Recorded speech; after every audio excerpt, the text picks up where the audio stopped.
Muito bom, gente. Nós vamos encerrar hoje uma série de 8 mensagens que nós compartilhamos aqui. 8 mensagens sobre o mesmo assunto. Reversão em busca de uma melhor versão de mim mesmo.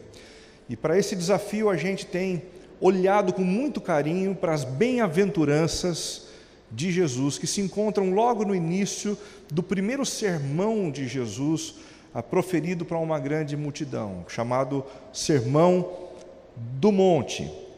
Hoje, em especial, a gente vai se concentrar na 8ª bem-aventurança, fechando esse ciclo legal de conversas e de estudo. Mateus 5, de 10 a 12, diz o seguinte: Felizes os perseguidos por causa da justiça, pois o reino dos céus lhes pertence. Felizes são vocês quando, por minha causa, sofrerem zombaria e perseguição, e quando outros, mentindo, disserem todo tipo de maldade a seu respeito. Alegrem-se e exultem, porque uma grande recompensa os espera no céu. E lembrem-se de que os antigos profetas foram perseguidos da mesma forma.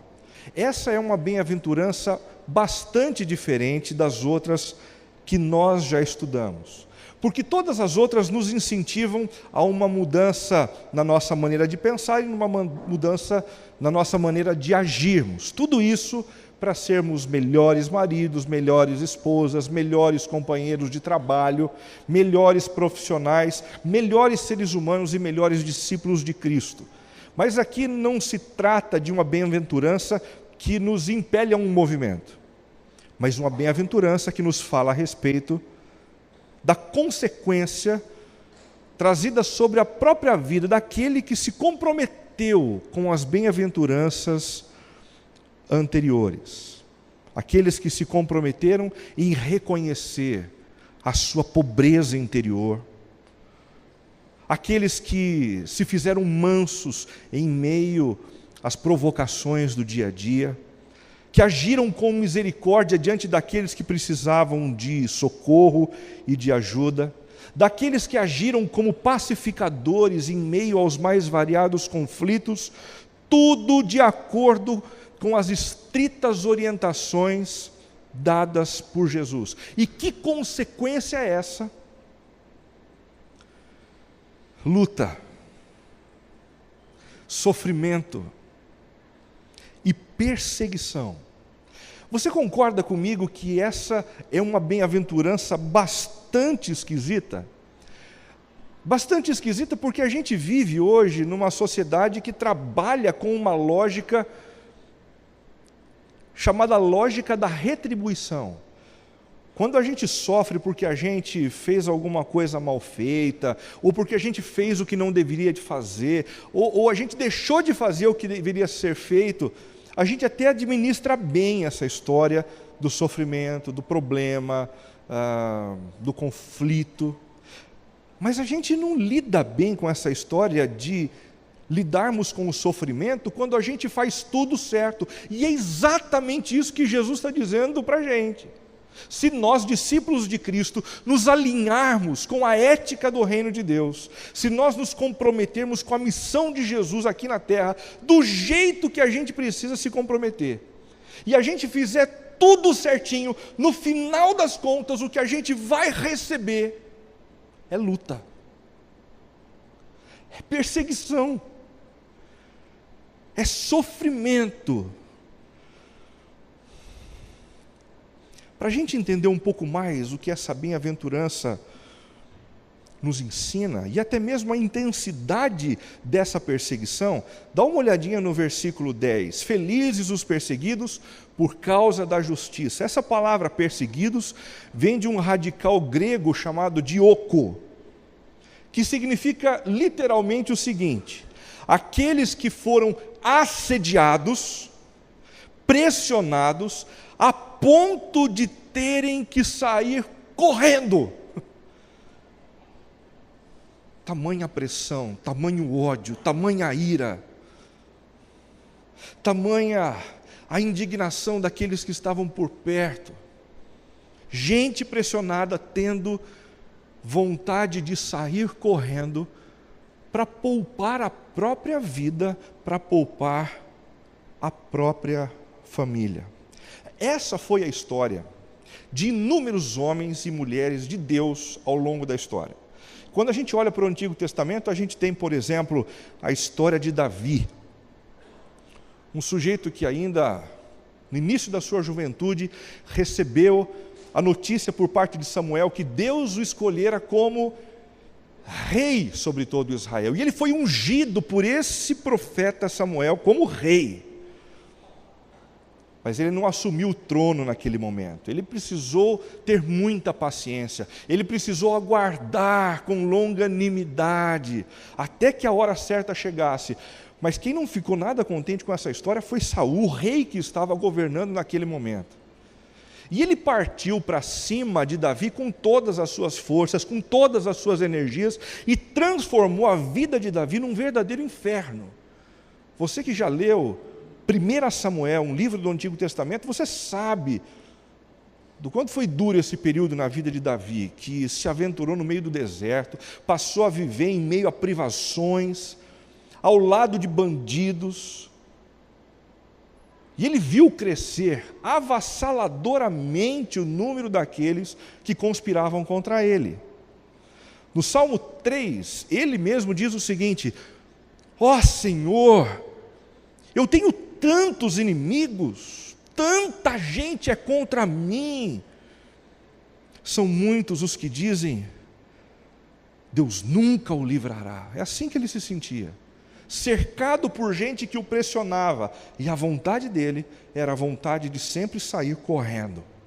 Um outro homem na Bíblia, um outro profeta, Elias, um homem bastante usado por Deus porque recebeu uma mensagem poderosa e acabou lutando contra 450 profetas de um deus daquela época chamado Baal. E ele destruiu com poder, sozinho, 450 homens.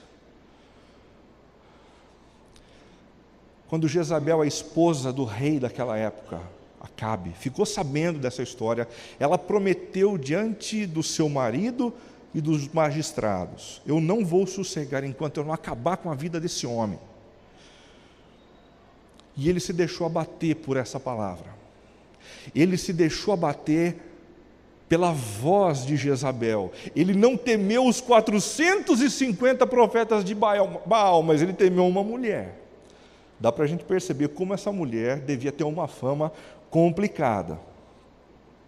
Diante dessa pressão e dessa perseguição, Elias foi sozinho para o deserto, sentou-se debaixo de um pé de gesta e orou, pedindo para morrer. Um homem de Deus, que ouvia o Senhor lhe falando porque ele era um profeta, alguém que provou do poder de Deus derrotando 450 homens, agora diante da ameaça de uma mulher com medo dentro de uma caverna, pedindo para morrer: Senhor, já basta, tira a minha vida, Senhor. Uma outra experiência de perseguição é a de Isaías.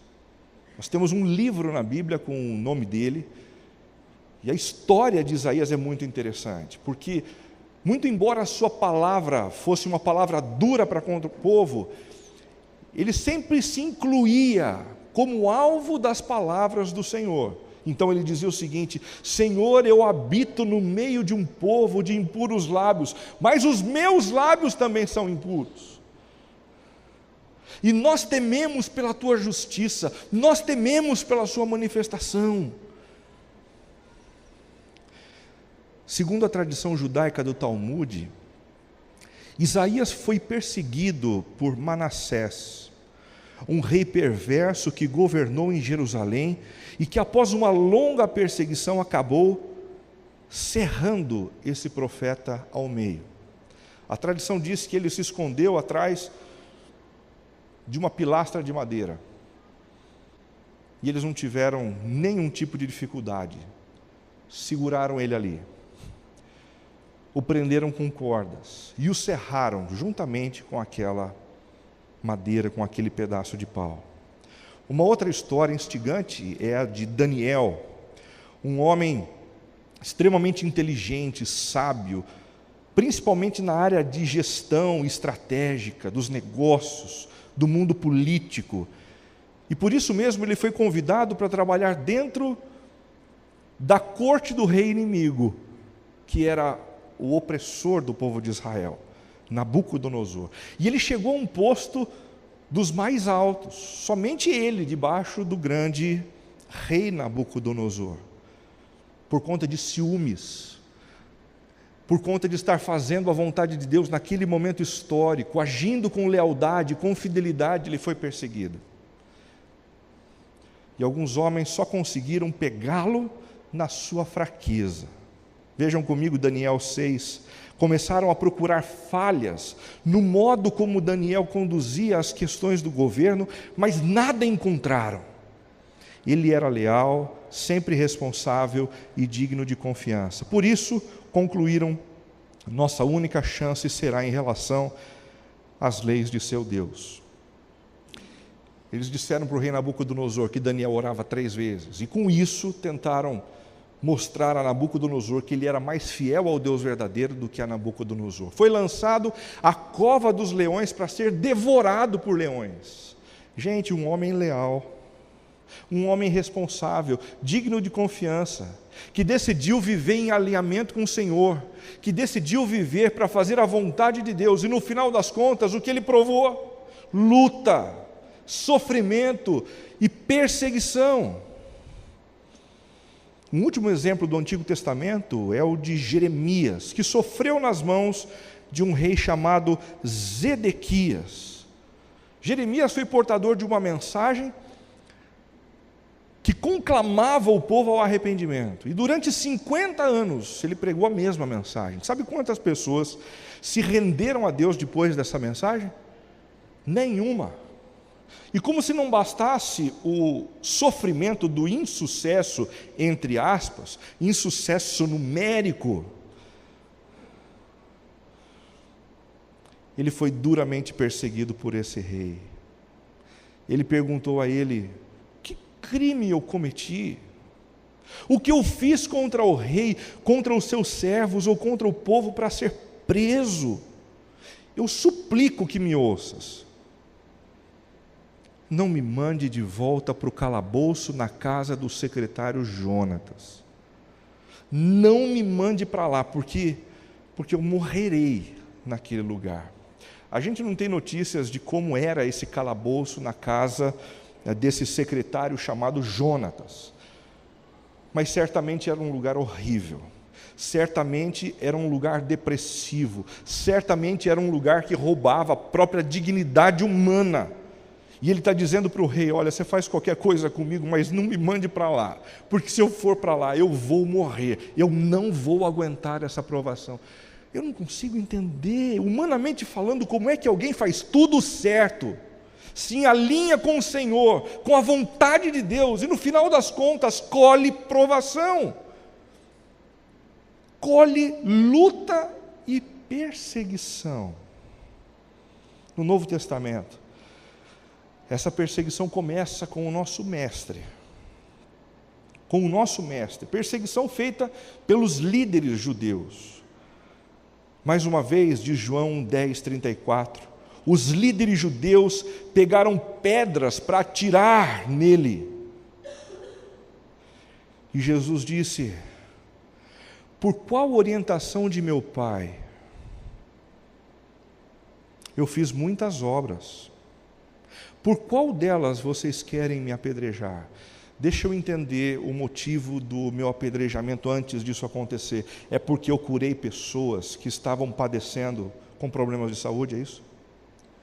Vocês estão me maltratando porque eu alimentei pessoas famintas num dia de sábado, é isso?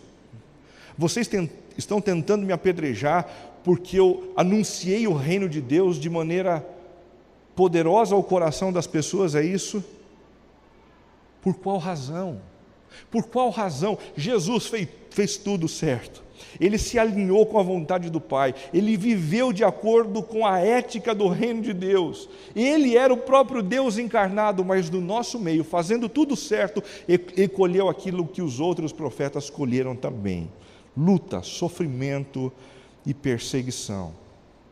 E eu concluo mostrando essa experiência do Novo Testamento, dizendo que o apóstolo Paulo fala a respeito de todos os outros apóstolos. Esse texto é incrível. 1 Coríntios 4, de 9 a 13, diz assim: parece que Deus colocou a nós, os apóstolos, como espetáculo para o mundo inteiro, mas não como heróis, não como mocinhos, não como gente digna de aparecer nas redes sociais, como gente a ser digna de elogios, como espetáculo para o mundo inteiro. Nossa dedicação a Cristo nos fez e nos faz parecer loucos. Passamos fome e sede, e não temos roupa necessária para nos manter aquecidos. Gente, que texto difícil de ler. Nós que conhecemos a história e sabemos o que esse homem fez pelo Evangelho de Jesus, em nome de Jesus, o quanto o seu pensamento influencia ainda a nossa vida hoje. Esse homem foi grande demais, ele foi belo demais, e ele está dizendo: houve momentos em que eu não tinha nem com que afastar o frio do meu próprio corpo, perseguido, esquecido, passando fome e passando sede, somos espancados e não temos casa, abençoamos quem nos amaldiçoa, somos pacientes com quem nos maltrata, respondemos com bondade quando falam mal de nós, e no entanto, temos sido tratados como a escória do mundo, como o lixo de todos. O lixo de todos. Você tem sido alvo de perseguição? Você tem sido alvo de perseguição por causa da justiça de Deus, por causa do nome de Deus, por conta da sua fé em Jesus? Não, eu não estou falando aqui daquela perseguição do sujeito que não sai do seu pé porque você tem que pagar aquilo que você deve. Eu não estou falando daquela perseguição do sujeito que está te cobrando porque você não pagou o aluguel do mês passado ainda. Não é esse tipo de sofrimento. Não é um sofrimento fruto de uma doença que você ou alguém da sua família está passando. Eu estou falando a respeito de um sofrimento e de uma perseguição por causa de Jesus, por causa do seu alinhamento em termos de princípios éticos, de vida com Jesus, por conta da sua proclamação, pois é exatamente a essas pessoas que a última bem-aventurança é dirigida.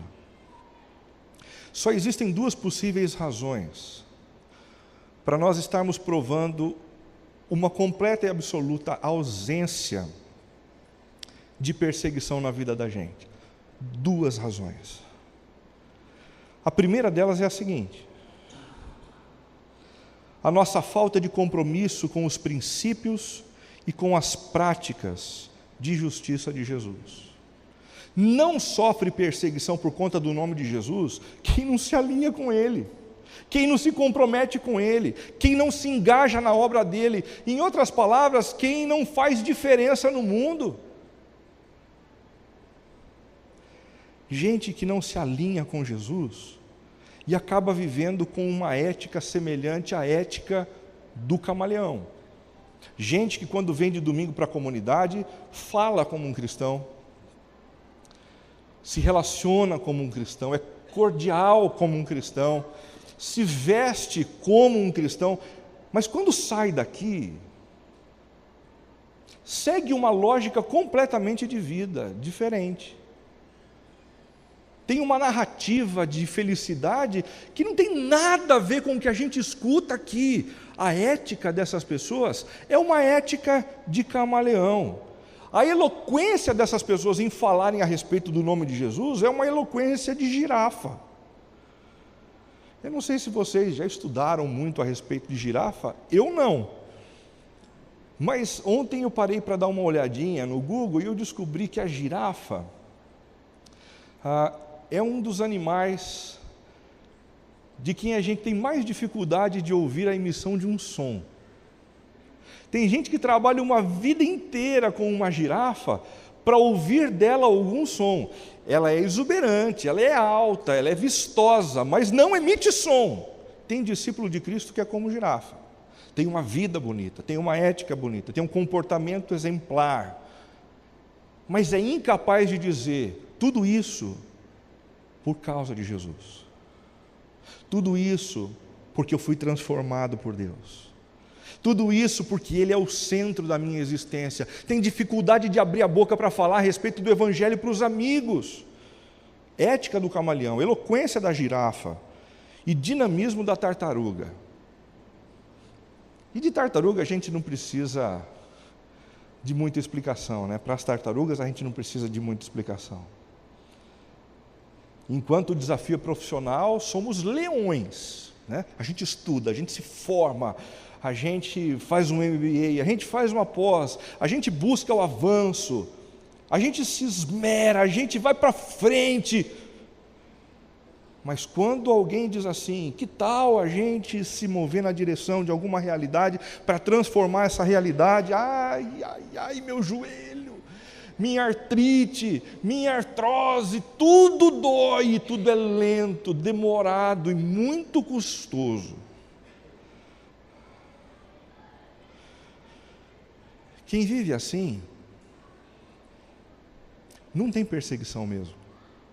Por sinal, o inimigo maior das nossas almas diz sobre essas pessoas: é melhor deixar esse sujeito quietinho, porque ele não faz diferença, não cheira e não fede. Existe uma outra possível razão por trás da ausência de perseguição: a implementação deliberada de um plano de fragilização da nossa fé por parte do nosso inimigo. Às vezes o nosso inimigo percebe o seguinte, que se ele der tudo o que a gente quer, tudo o que a gente espera, tudo que as outras pessoas gostariam de ter, bens, títulos, influência, grana,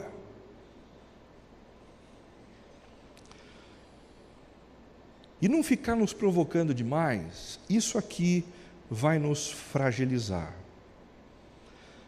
É como se o inimigo das nossas almas tivesse se aprimorado ao longo dos séculos e percebido que, deixando algumas pessoas tranquilas e vivendo de maneira confortável, elas se afastariam mais do Senhor e da vontade do Senhor.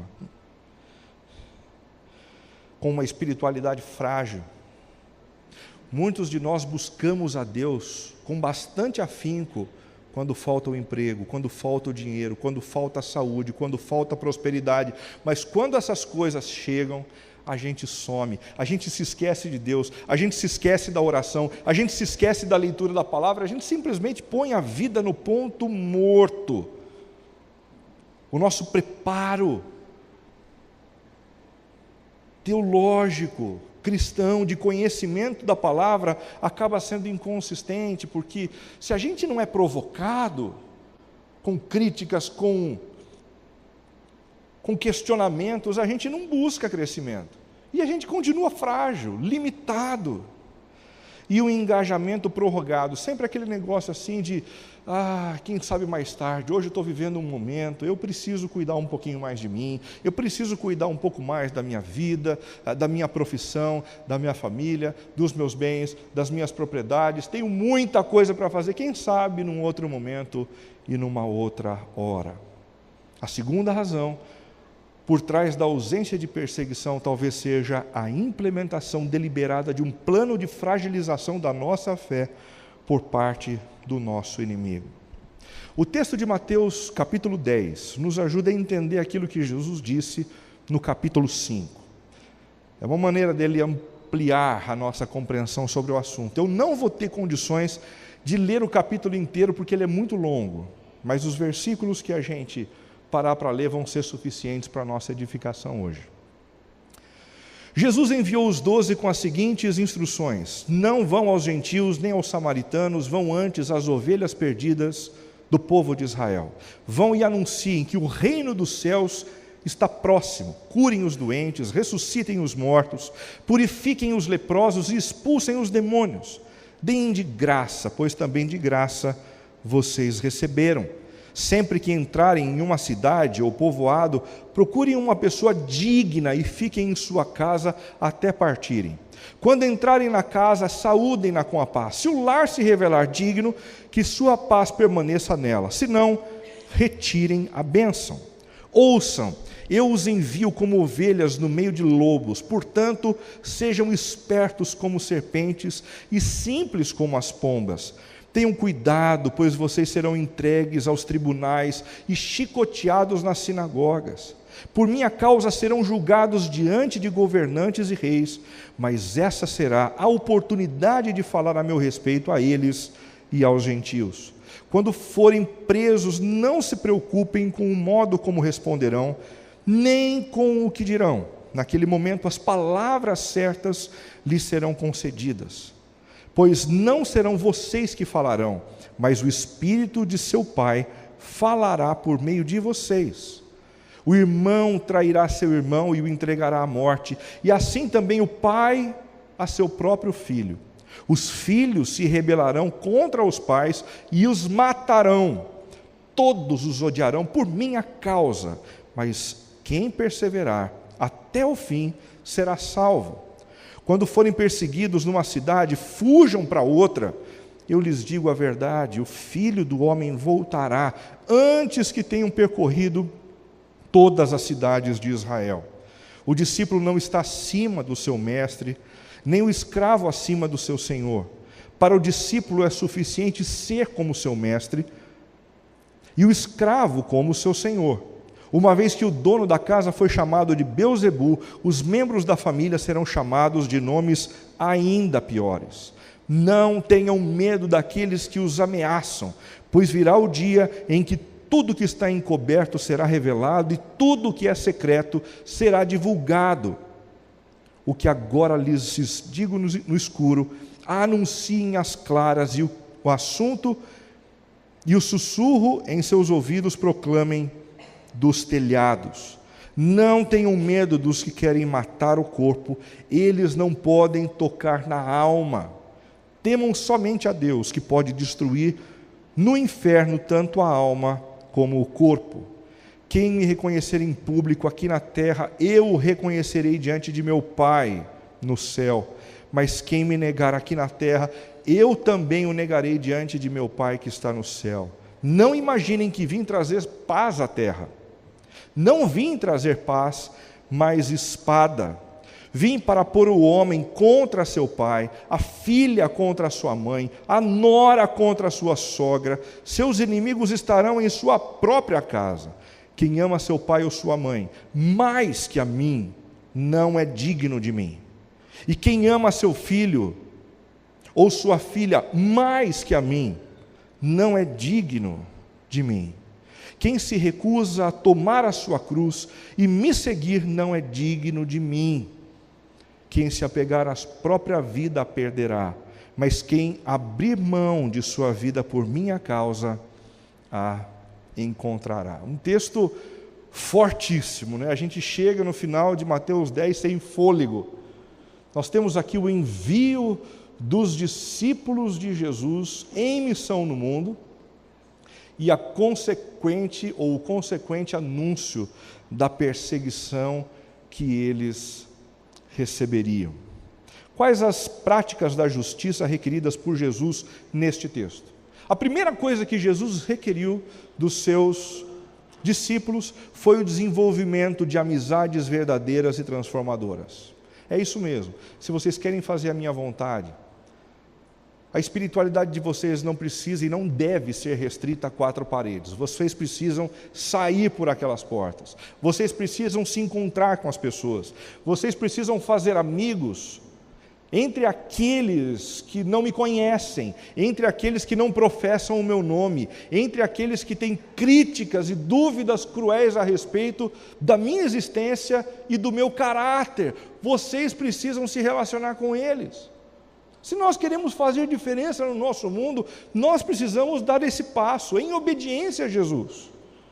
Quando entrarem na casa, diz Jesus, saúdem-na com a paz. Nós devemos fazer amizades, mas esse não é o fim maior. Nos tornarmos amigos dos outros não é um fim em si mesmo, mas uma oportunidade para a gente poder servir essas pessoas na ausência de paz interior que elas possuem, na ausência de paz que elas possuem também nos seus relacionamentos interpessoais e mais. Ajudá-las num processo de reaproximação do próprio Pai. Nós precisamos fazer amigos e levá-los a Jesus. Nós precisamos nos aproximar dos nossos parentes e queridos e anunciar o Evangelho de Jesus, para que essas pessoas tenham paz interior, paz uns com os outros e paz com o próprio Deus. A segunda prática da justiça requerida por Jesus nesse texto é a manifestação da graça de Deus através de atos concretos de amor. Não basta fazer amigos e levá-los aos pés de Deus. A gente precisa manifestar a graça do Senhor de maneira concreta. Curem os doentes. Em outras palavras, um discípulo de Jesus não deve temer essa história de interceder por alguém que está passando por um problema de saúde. Você tem um amigo, um companheiro, um familiar que está passando por uma fase terrível, rompa com as suas preocupações, com seus próprios preconceitos e arrisque orar por essas pessoas. Curem os doentes, ressuscitem os mortos, purifiquem os leprosos, expulsem os demônios, enfim, manifestem a graça de Deus através de atos concretos, de amor, de bondade, para que as pessoas percebam que aquele que está em nós é maior do que aquele que está no mundo. A terceira prática de justiça requerida por Jesus nesse texto é o anúncio claro e explícito do Evangelho de Jesus.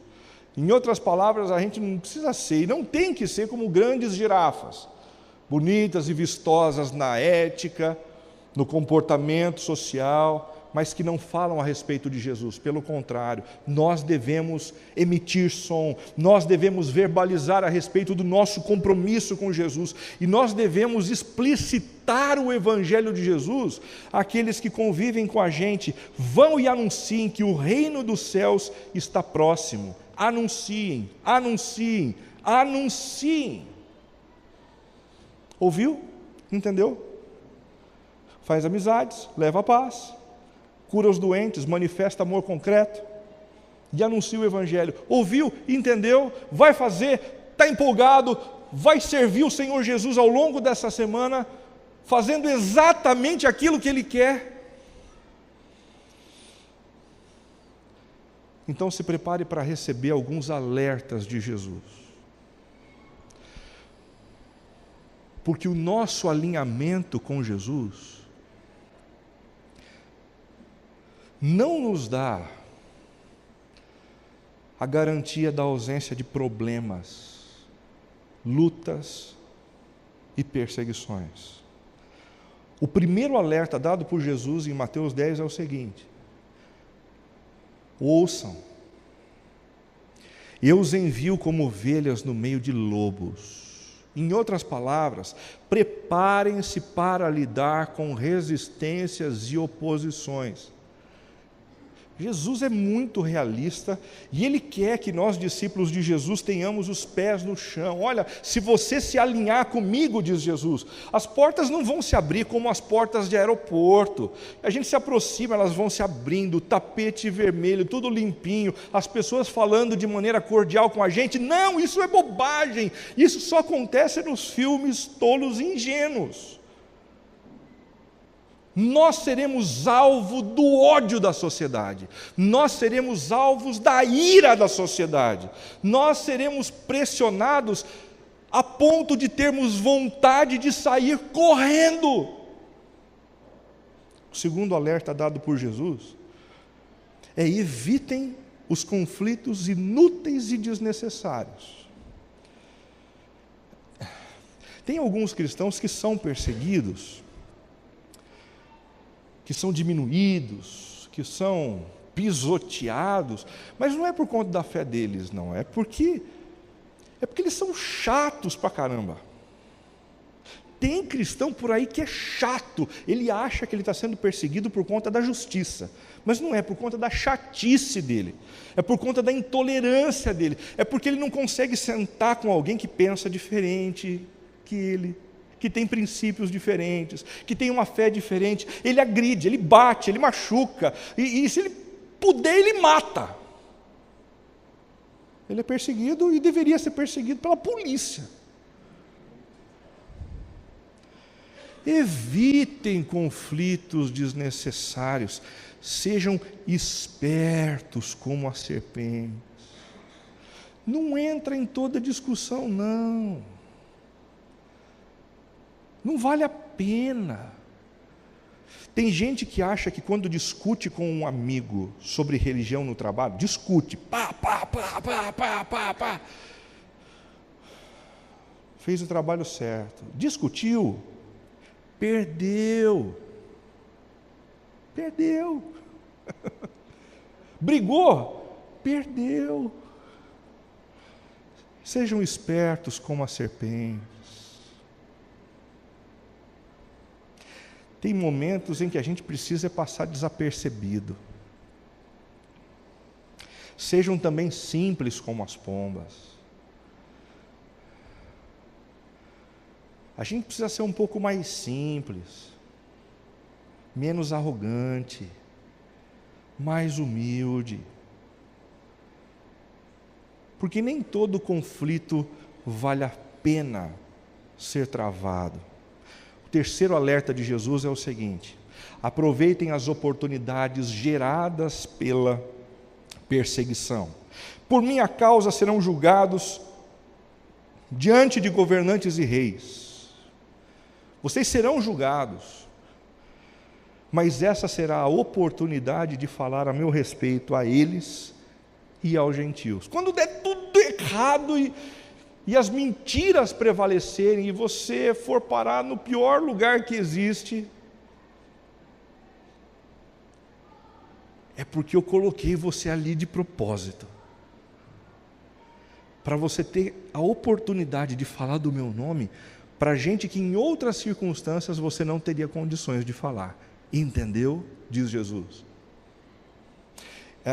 Esse versículo 17 me faz lembrar de um episódio de Atos dos Apóstolos, quando o apóstolo Paulo estava no ápice da pregação do Evangelho, e ele foi preso, contido por alguns homens, que disseram assim: você está falando a respeito de Jesus, e do senhorio de Jesus sobre todas as coisas, a gente vai te mandar para conversar com o rei Agripa, rapaz. Quero ver se você tem coragem de falar essas mesmas coisas para o rei. Você vai ser preso, você vai ser morto. E ele foi colocado diante do rei e começou a falar a respeito do mesmo Evangelho, do mesmo Senhor Jesus Cristo, da mesma experiência da ressurreição, do senhorio dele sobre todas as coisas, sobre o universo inteiro. E ele falava com tanta paixão que no meio do discurso, o rei Agripa disse: ei, espera um pouquinho. É impressão minha, Paulo? Ou você está tentando me convencer e me converter ao seu Deus? Ele respondeu assim: deu para perceber? Deu para perceber? pois estar na sua frente, rei Agripa, é uma grande oportunidade. A oportunidade de falar do Deus Altíssimo.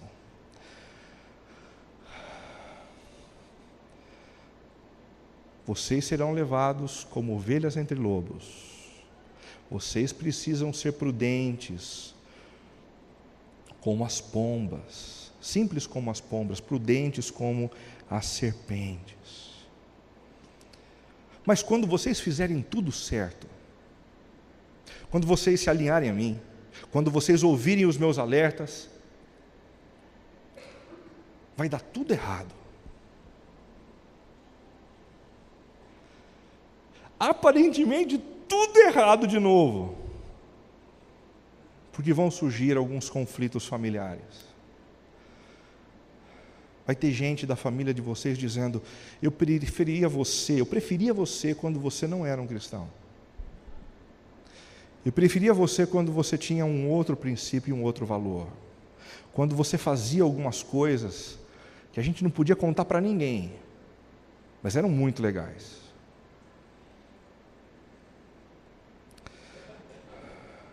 O irmão trairá o seu irmão e o entregará à morte. E assim também o pai a seu próprio filho. Os filhos se rebelarão contra os pais e os matarão. Versículos adiante, Jesus diz: eu não vim trazer paz, mas eu vim trazer espada entre os familiares. O que ele está querendo dizer com isso? Que nós devemos assassinar aqueles parentes que não são cristãos? Definitivamente não. O que ele está querendo dizer é o seguinte: nós não devemos buscar a paz com os nossos cônjuges a qualquer custo. A qualquer custo, não. Existe um limite. E que limite é esse? O meu vínculo com o Senhor. O meu vínculo com os princípios de Deus. O meu vínculo com a missão do meu Senhor. Esse é o limite. Ah, Renato, então eu acho que chegou o momento. É isso que eu precisava. Eu precisava ouvir essa palavra mesmo para poder me separar da minha esposa. Para poder me separar do meu marido. Espera um pouquinho, não manda esse WhatsApp para ela. Segura. 1 Coríntios 7. Contém uma palavra do apóstolo Paulo dizendo: não se separem. Se você, marido, e a sua esposa não se rendeu a Jesus, não se separe. Se é o contrário, não se separe também. Não. Porque você foi colocado por Deus nesse contexto para levar o outro à fé. A sua presença santifica o lar. A sua presença inspira a minha presença e o meu amor. Mantenham esses vínculos, mas não a qualquer custo. Não ao custo de um afastamento de mim, de um afastamento dos meus valores e de um afastamento da minha missão. O segundo tipo de problema, estigmas e xingamentos. Quando a gente se aproxima de Jesus, se alinha com Deus, é o que chega para a gente. O dono da casa foi chamado de Beelzebu, diz Jesus. Eu fui chamado de Satanás, diz Jesus. Quanto mais os membros da família serão chamados de nomes ainda piores. Você já ouviu alguma coisa ruim dita a você por conta da sua fé, por conta da sua crença em Jesus? E se deixou levar. E por conta do problema que está passando, enfraqueceu, perdeu a razão, perdeu a lógica. Tolo, ingênuo, frágil. São estigmas e xingamentos. Jesus está prevendo que essas coisas vão acontecer com a gente. Em terceiro lugar, ameaças e violência. Não tenham medo daqueles que os ameaçam, dos que querem matar o corpo, eles não podem tocar na alma. Olha, a experiência dos primeiros discípulos foi fantástica, porque eles ouviram Jesus falando, por exemplo, que ele ia ser traído, morto, e que ressuscitaria ao terceiro dia.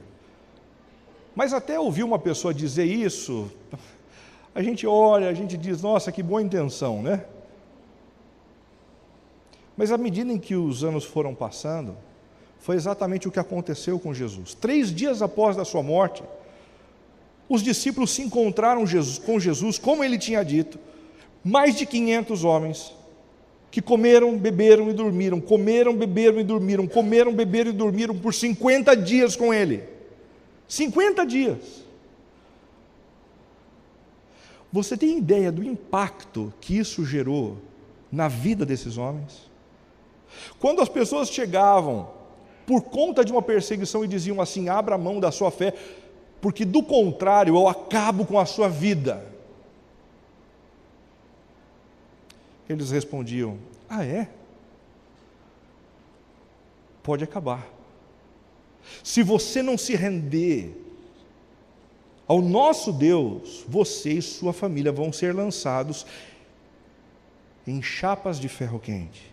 Você e sua família vão ser submersos em tonéis de óleo fervendo. Ah é? Não vai ser fácil, mas do nome de Jesus a gente não abre mão. E dezenas, centenas e milhares de pessoas foram mortas desse jeito que eu acabei de descrever. Sabe por quê? Porque diante da ressurreição de Jesus, a morte deixou de ser algo tão assustador assim. Não tenham medo daqueles que os ameaçam. Não tenham medo dos que querem matar o corpo.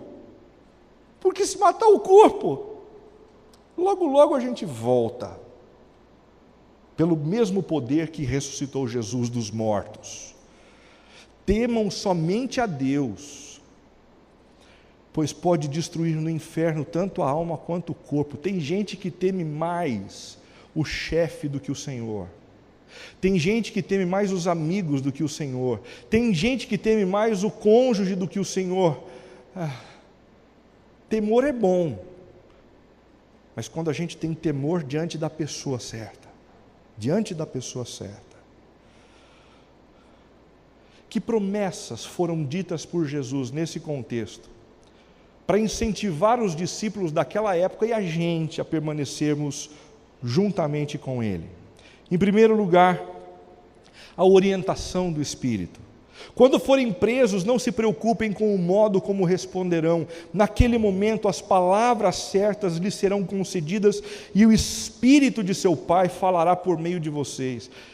Quando tudo estiver dando errado, aparentemente errado, quando vocês forem lançados nos tribunais, quando vocês forem xingados, quando vocês forem ameaçados, quando vocês forem demitidos, quando vocês tiverem vontade de correr, por causa do meu nome, por causa da fé em mim, o meu Espírito vai orientar vocês, e vocês vão receber palavras certas para dizer com propriedade o que precisa ser dito no momento da dor. Em segundo lugar, a revelação da verdade. Existe muita gente que se nega a aceitar o nosso posicionamento na sociedade como cristãos, porque de fato não sabem quem é Jesus. E Ele mesmo diz, não tenham medo daqueles que os ameaçam, pois virá o dia em que tudo que está encoberto a eles será revelado, e tudo que é secreto será divulgado. Ele está falando a respeito de algo que João foi descrever no capítulo 5 de Apocalipse, dizendo assim, vai chegar o momento em que todo ser vivo diante de Jesus vai se curvar para reconhecer que somente Ele é o Senhor. Gandhi de joelho, Mao Tse Tung de joelho, Maomé de joelhos, Hitler de joelhos. As pessoas que a gente mais gosta, de joelhos. As pessoas que mais nos odeiam, de joelhos. Todos reconhecendo: caramba, a gente apostou as fichas no lugar errado. Mas esse não é um rendimento para a salvação eterna. Esse é um rendimento para a vergonha eterna. Porque aqueles que não se renderam em vida a Jesus vão passar o restante da eternidade caminhando para bem mais longe da presença desse Deus de amor e de bondade. Em terceiro lugar, o reconhecimento do Pai. Olha que legal o versículo 32. Quem me reconhecer em público aqui na terra, diante do chefe, do vizinho, do parente, sim, eu me tornei um discípulo de Cristo. Mas por que você vai fazer dessa maneira? Porque eu agora sou diferente. Eu estou vivendo com outras bases. Eu não me importo se você tem um princípio diferente, eu respeito você. Mas agora comigo vai ser diferente, vai ser de uma outra forma. Eu tenho um outro Senhor sobre a minha vida. Quem me reconhecer em público, aqui na terra, eu o reconhecerei diante do meu Pai no céu. Imagine só, a gente chegando para o momento do julgamento, no dia final, tendo que prestar contas diante de um Deus Altíssimo que sabe todas as coisas, com o desafio de convencermos esse Deus de que nós não tivemos um erro sequer, um pecado sequer.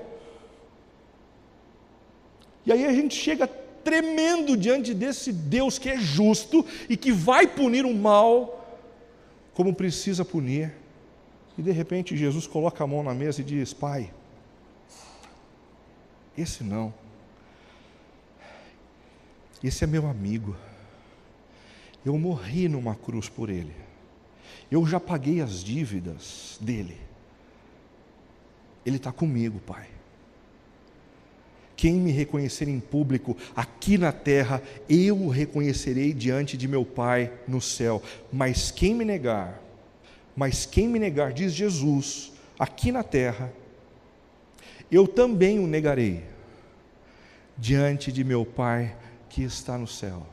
A fé cristã não é uma fé a ser desenvolvida de maneira secreta. A nossa fé tem um elemento público importantíssimo.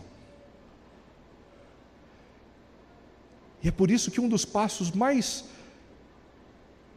singulares da experiência com Jesus é o momento do batismo, da profissão pública de fé, que é quando a gente vem diante de uma comunidade e recebe água sobre a cabeça, reconhecendo o arrependimento dos pecados e reconhecendo que um milagre aconteceu no nosso interior, e reconhecendo que agora nós somos novas criaturas, e reconhecendo que agora em nós habita o Senhor, e reconhecendo que agora nós temos um novo Senhor, um Deus que é mais poderoso do que a gente mesmo.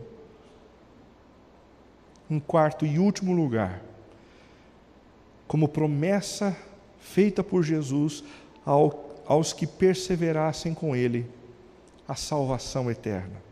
Todos os odiarão por minha causa. Se você fizer a coisa certa, todo mundo vai te odiar, entendeu? Mas quem perseverar até o fim será salvo. Não é porque existe algo mágico na perseverança. Pessoas perseverantes conquistam a atenção de Deus e merecem viver na eternidade com o Senhor. Não. A ênfase está na perseverança em Cristo. No único nome no qual importa a gente ser salvo, porque Ele mesmo disse: eu sou o caminho, a verdade e a vida, ninguém vem ao Pai a não ser por mim, somente através do perdão concedido por Jesus na cruz do Calvário, através daquele sangue precioso que nos perdoou todos os pecados, é que a gente tem acesso a uma vida eterna ao lado do Senhor, desfrutando de toda a bondade, de toda a harmonia e de toda a plenitude que o nosso coração almeja.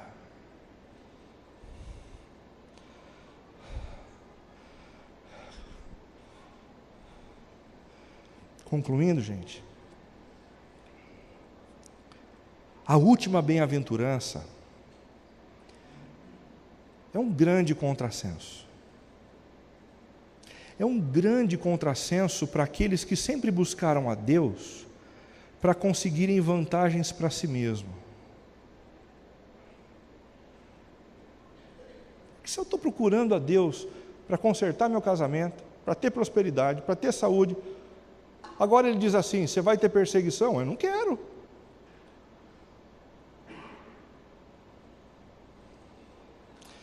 Mas ela é perfeitamente compreensível para aqueles que descobriram que Jesus é tudo para eles. Tudo. Tudo para eles. Os pobres de espírito olham para os seus bens, para as suas propriedades, para os seus títulos e dizem: isso não é nada sem Jesus. E eles se apegam a Jesus porque Jesus é tudo para eles. A ponto de, se eles perderem todas as outras coisas, eles não enlouquecem, eles não espanam, eles não surtam, eles não se matam, porque eles têm o Senhor Jesus. Pergunta para a gente: quem é Jesus para você? Um prestador de serviços? Ou o Deus Salvador, centro de toda a sua vida?